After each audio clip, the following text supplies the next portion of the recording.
When you force a hardware video pipeline to change its processing rules midstream, this is usually what happens. Standard FPGA video pipelines are built for deterministic speed, relying heavily on fixed configuration values and static color lookup tables, or LUTs. Modifying those parameters during live operation traditionally requires brute force. Engineers either have to execute a full pipeline reset or aggressively overwrite active registers while data is still moving. That collision between new configuration data and active pixel processing creates immediate visual artifacts, tearing, color jumps, and corrupted partial configuration states. The conventional workaround is storing multiple, fully configured profiles on hardware simultaneously. But caching complete color permutation tables consumes a prohibitive amount of the FPGA's internal block RAM.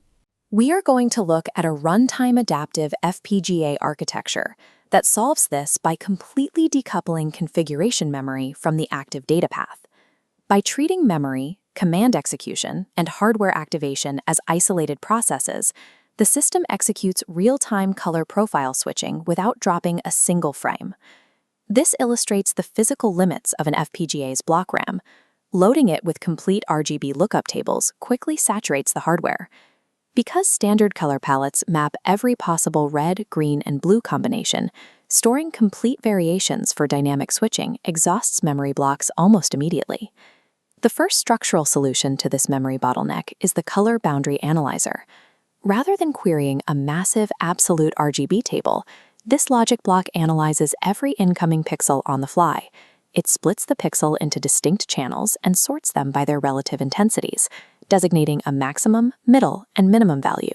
This sorting process yields a specific ordering code. It tells the system exactly which color channel is dominant, which is secondary, and which is weakest for that specific pixel.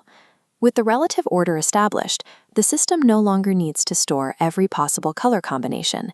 It only needs to store compressed boundary values, the maximum, middle, and minimum targets. Compared to static LUT arrays, these boundary tables take up a fraction of the logic footprint. You can stack dozens of discrete profiles into a single memory block.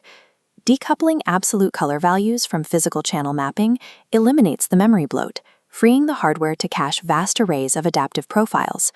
Switching between those stored profiles requires a communication layer, typically an external host controller utilizing a UDP or Axi4 Lite interface. To execute a change, the host node sends a highly compact command index to the FPGA.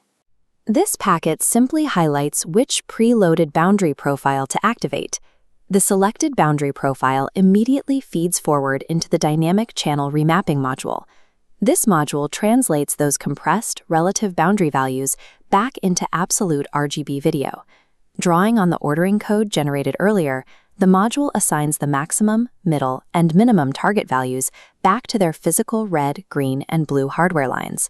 This exact physical reassembly happens continuously at deterministic hardware speeds, instantly resolving for every single pixel on the fly.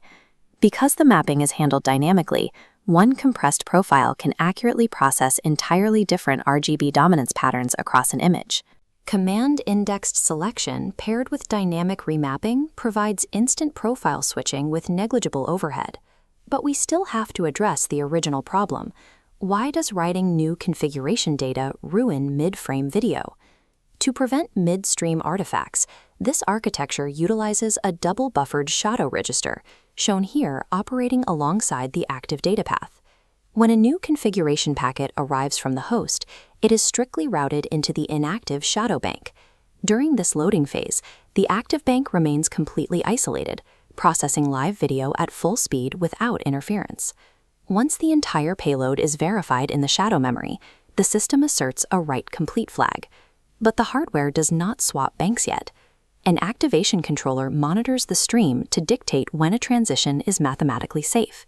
It waits for a vertical frame or horizontal line boundary. The moment that sync pulse arrives, it snaps the routing, connecting the fully loaded shadow bank to the video output. The previously active bank drops offline, transitioning into standby mode, where it becomes the new shadow buffer for the next update. Decoupling the physical memory load from the final activation trigger completely guarantees a continuous video output, eliminating screen tearing entirely. In headless or remote industrial environments, sending a command and assuming it executed properly is a massive risk. Dropped UDP packets, network latency, or incomplete register writes can leave a vision pipeline in a corrupted, unknown state. To close the verification loop, the hardware employs a diagnostic readback module. This dedicated return path streams live telemetry back to the host, verifying the active profile indices, current boundary values, and continuous checksum statuses. And the hardware has its own internal failsafe. Checksum verification happens inside the shadow buffer before the activation controller initiates a swap. If it detects a corrupted load or a failed checksum, it halts the switch. The active video stream is protected. The pipeline triggers a fallback protocol, flushing the corrupted buffer and reverting to a known safe, hard-coded profile to maintain stability. This readback loop elevates the FPGA from a passive receiver to a self-auditing intelligence layer.